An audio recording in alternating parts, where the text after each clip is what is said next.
दी है, यह अनुबंध कर्मी और आउटसोर्सिंग को लोग धीरे धीरे समाप्त कर रहा है। लेकिन आपके यहाँ नई नई आउटसोर्सिंग कंपनियां आ रही है, उसे आप रोके।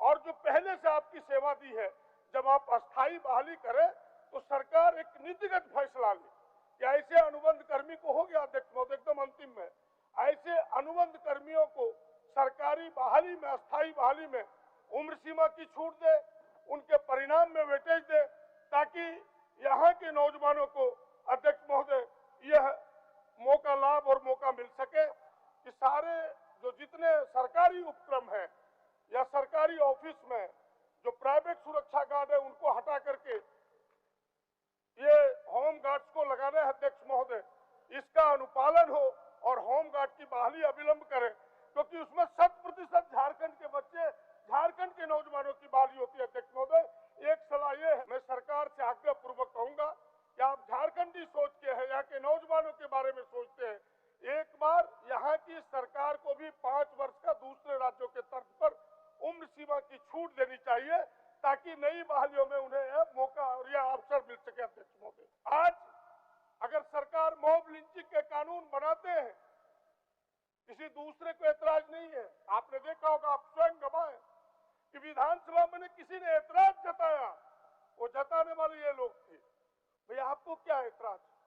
जो मॉब लिंचिंग करेगा उसे सरकार अपराधी ठहरा करके दोषी करार देके सजा दिलाएगा, लेकिन चोर के दाढ़ी में तिनका। अध्यक्ष महोदय आप छोड़ दीजिए ओझा जी आज। अच्छा 1-2 मिनट बोलवा देंगे, चलिए। अच्छा ठीक है, बोलवा देंगे। ठीक। अध्यक्ष महोदय, मैं मांग के समर्थन में कटौती के विरोध में विचार व्यक्त करने खड़ा हुआ हूँ। आज देश में उत्पन्न विषम विकट जिस प्रकार के शब्दों को डाले, विपरीत परिस्थितियों में झारखंड सरकार के जो प्रयास और कृत्य हैं वो सराहनीय है, जितनी भी प्रशंसा की जाए।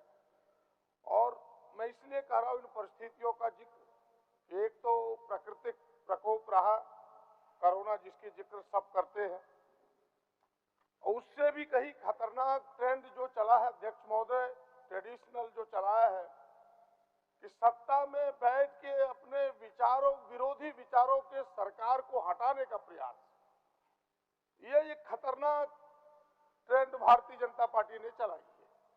आपने देखा कि मध्य प्रदेश में चुनी हुई सरकार को अपदस्थ करके भारतीय जनता पार्टी अपनी सरकार बना ली, और यहाँ भी प्रयास राजस्थान और झारखंड में भी उनके प्रयास जारी है। अध्यक्ष महोदय, तो इसलिए मैं कह रहा हूं कि यह खतरनाक ट्रेंड चला है अध्यक्ष महोदय, यह विकट परिस्थिति है।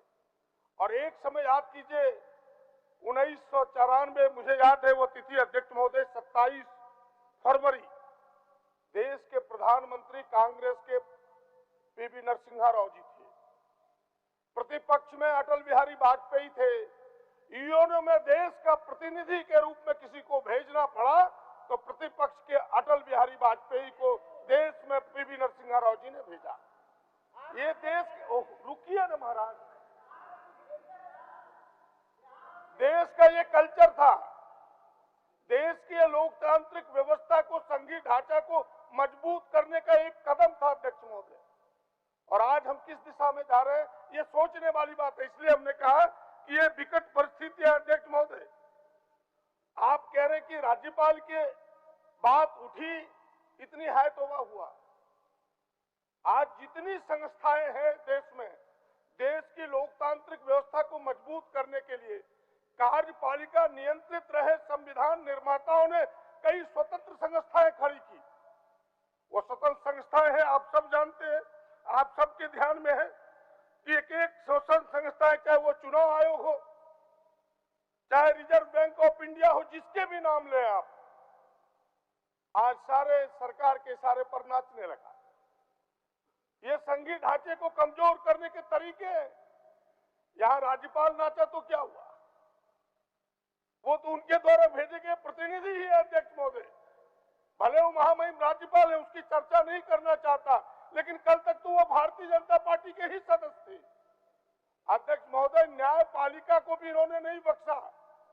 और न्यायपालिका को उसका पहला उदाहरण है इस देश में कि कोई चीफ जस्टिस तुरंत रिटायर करता है, रंजन गोगोई, और राज्यसभा में चला जाता है। यह देश की पहली घटना है अध्यक्ष महोदय। यह प्रमाणित करता है कि देश की सारी स्वतंत्र व्यवस्थाएं इन लोगों ने पंगु बना दिया है अध्यक्ष महोदय। इसलिए मैंने कहा कि देश की ऐसी परिस्थिति में, और इतना ही नहीं, इस देश में यह गीत चलता था कि ईश्वर अल्लाह तेरो नाम, सबको सन्मति दे भगवान के, एक बच्चों की आवाज थी।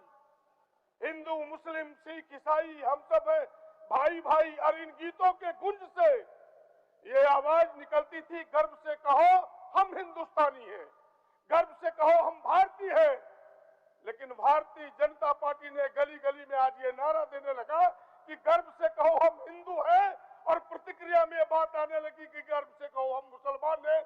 कौन हिंदुस्तानी, कौन भारतीय, कौन इंसान, इन सारी चीजों को भुला दिया। ऐसी विकट परिस्थिति है अध्यक्ष महोदय, ऐसे सांप्रदायिकता का जहर बोया गया है, और ऐसे में से अगर कानून व्यवस्था सरकार नियंत्रित करती है, आज कोई पर्व आता है प्रशासन के पांव फूलने लगते हैं क्योंकि एक दूसरे का हम दुश्मन बन चुके हैं अध्यक्ष महोदय। ये शासन और प्रशासन जो सरकार में बैठे लोग वो कर रहे हैं। इसलिए मैंने कहा कि इस विकट परिस्थिति में अगर सरकार चीजों को ठीक ठाक कर रही है तो इसलिए कि भाई इतने विकट परिस्थिति में कल्याणकारी योजनाएं, विकास की योजनाओं को अगर सरकार परिणाम दे रही है अध्यक्ष महोदय, और यहाँ भी उदाहरण है, मैंने पहले भी कहा था केवल 2-3 मिनटों में बात को समाप्त करूंगा, आप उतना हड़बड़ी दिखाइएगा तो नहीं होगा अध्यक्ष। नहीं बोलिए बोलिए, हड़बड़ी मैं इसलिए कह रहा हूँ, नहीं मैं इसलिए कह रहा हूँ उन विषय को। आपको याद होगा 3 जनवरी 2021 मैंने एक दिन पहले भी थोड़ा जिक्र किया था कि और मांझी में एक जंगल में एक लड़की का लाश मिलता है अध्यक्ष महोदय, सिर कटा लाश। उसको भी सांप्रदायिक रंग देने वाले कोई दूसरे नहीं, यही लोग थे। बेलाल निकला उसका हत्यारा, उसकी पत्नी थी। या तो यह राज्य सौभाग्यशाली था, नहीं तो इस राज्य को भी जलाने का प्रयास किया था इन्होंने सांप्रदायिकता की आग में। प्रमाण है उसके अध्यक्ष महोदय। एक नहीं, जो बात अभी रुपेश पांडे की हुई, रुपेश पांडे को न्याय मिले इसकी जरूरत इन्हें नहीं है, लेकिन कौन आता है दिल्ली से, कपिल मिश्रा, बताइए उसको क्या इस माटी के सुगंध से जरूरत है। झारखंड में कभी पैर नहीं रखा इस कपिल मिश्रा ने, लेकिन वो यहाँ सांप्रदायिकता का आग फैले, हिंदू मुसलमानों में तफरका हो, इसलिए उन्हें रुपेश पांडे का घर जाना जरूरी है अध्यक्ष मोदी। ये कहानी है इनकी, इसलिए मैं उनकी बात नहीं करना चाहता अध्यक्ष महोदय। आज अगर सरकार मॉब लिंचिंग के कानून बनाते हैं, किसी दूसरे को ऐतराज नहीं है। आपने देखा होगा, आप स्वयं गवाह कि विधानसभा में किसी ने ऐतराज जताया, वो जताने वाले ये लोग थे। भैया आपको क्या ऐतराज? जो मॉब लिंचिंग करेगा उसे सरकार अपराधी ठहरा करके दोषी करार देके सजा दिलाएगा, लेकिन चोर के दाढ़ी में तिनका। सवाल यही उठता है यार अध्यक्ष महोदय। इसलिए मैं उस दिन सुन रहा था सुदेश जी को मुख्यमंत्री प्रश्नकाल में कि भाई न्याय मिलना चाहिए, और सीबीआई जांच की सुनील महतो, आदरणीय शहीद निर्मल महतो, कई लोगों के नाम गिना रहे थे जो सच में यहाँ के महापुरुष है, राजनीतिक महापुरोधा रहे, लेकिन याद नहीं रहता लोगों को कि उनके हत्या के बाद समय भी और उसके बाद भी सुदेश जी को खुद यहाँ 3 बार डिप्टी चीफ मिनिस्टर रहे, या 3 बार। वो तिथि मुझे याद है, 14 सितंबर 2006 से 23 अगस्त 2008, 30 दिसंबर 2009 से 31 मई 2010, 11 सितंबर 2009 से 18 जनवरी 2010 से 18 जनवरी 2013 तक। भाई वोट लेने के खातिर भारतीय जनता पार्टी के साथ साथ इनका भी रंग बदलने लगा। भाई उस समय आप सीबीआई जांच कराते, उस समय इसकी अनुशंसा करते, उस समय आपने अनुशंसा अनुशंसा नहीं की अध्यक्ष महोदय। आज आप अनुशंसा कर रहे हैं इसलिए कि आपके पैर की जमीन खिसकता जा रहा है, इसलिए सारी बातों को कहते हैं अध्यक्ष महोदय।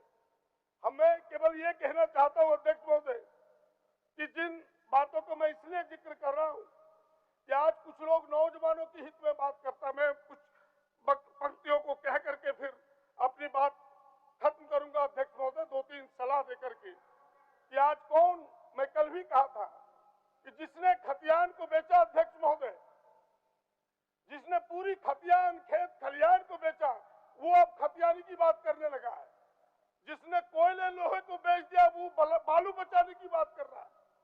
जिसने पूरे जमीन को लूट लिया वो अब खतियानी की बात कर रहा है अध्यक्ष महोदय। और इनकी बातों में आपको जाने की जरूरत भी नहीं है इस सरकार को, क्योंकि इनके चाल चरित्र सबको जनता जानती है अध्यक्ष महोदय। मैं केवल 2-3 बातें कहते हुए इन नौजवानों के हित में 2-3 बस केवल सलाह है सरकार से कि भाई इस कोरोना काल में कई नौजवानों ने अपनी परीक्षाएं नहीं दे पाई, कुछ लोगों ने फॉर्म फिलअप किया, इसके बाद परीक्षाएं नहीं हुई, आज उनके उम्र जाया कर रहे हैं अध्यक्ष महोदय। जैसे उत्पाद सिपाही की बहाली 2021 में उसकी परीक्षा होनी थी, वो परीक्षा दुर्भाग्य से कैंसिल हो गया अध्यक्ष महोदय, अब उनकी उम्र जा रहा है। ऐसे कई नौजवान हैं, कई राज्यों ने उम्र सीमा को बढ़ाया है। मैं सरकार से आग्रह पूर्वक कहूंगा कि आप झारखंडी सोच के हैं, यहाँ के नौजवानों के बारे में सोचते हैं, एक बार यहाँ की सरकार को भी 5 वर्ष का दूसरे राज्यों के तर्ज पर उम्र सीमा की छूट देनी चाहिए, ताकि नई बहालियों में उन्हें मौका और यह अवसर मिल सके अध्यक्ष महोदय। दूसरी मैं सलाह देना चाहता हूं, जिस होमगार्ड की चर्चा हो रही है अध्यक्ष महोदय, होमगार्ड की यहाँ बहालियां नहीं हुई अध्यक्ष महोदय, 3-4 वर्षों से पेंडिंग है। होमगार्ड से 50% पुलिस की बहाली में जाना था अध्यक्ष महोदय, वो बहाली जल्दी प्रारंभ हो।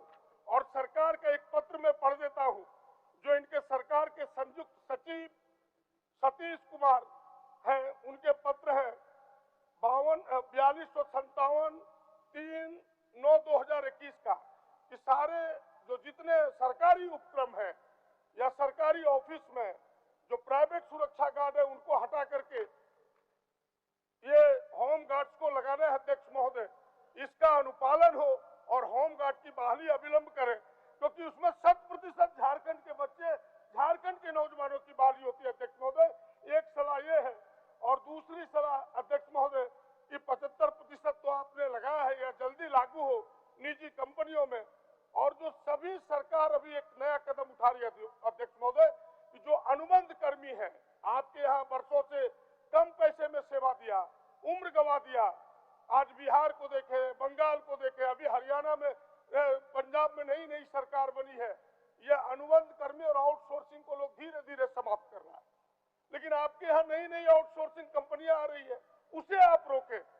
और जो पहले से आपकी सेवा दी है, जब आप अस्थायी बहाली करें तो सरकार एक नीतिगत फैसला ले कि ऐसे अनुबंध कर्मी को, हो गया अध्यक्ष महोदय एकदम अंतिम में, ऐसे अनुबंध कर्मियों को सरकारी बहाली में, अस्थायी बहाली में उम्र सीमा की छूट दे, उनके परिणाम में वेटेज दे, ताकि यहाँ के नौजवानों को अध्यक्ष महोदय यह मौका लाभ और मौका मिल सके। इन्हीं चंद सुझावों के साथ मैं आपके इशारे को समझ रहा हूँ। डॉक्टर लंबोदर महतो। हाँ, बस अंतिम हो गया अध्यक्ष महोदय, केवल अंतिम यह बात कहते हुए कि यहाँ की इस सरकार पर काफी भरोसा है, इसलिए इस भरोसे पर आप खरा उतरे और यहाँ के नौजवानों के बारे में जो आपने 27% ओबीसी के आरक्षण, अन्य बातों की जो बार बार जिक्र आप घोषणा कर रहे हैं, इसको जल्दी लागू करें, ताकि जो आप पर विश्वास और भरोसा जताया है इन 22 वर्षों में कि भाई हेमंत जी के नेतृत्व में यहाँ के झारखंडी नौजवानों के जो हौसले बुलंद है, वह हौसला आगे भी बुलंद रह सके। इन्हीं चंद बातों के साथ धन्यवाद।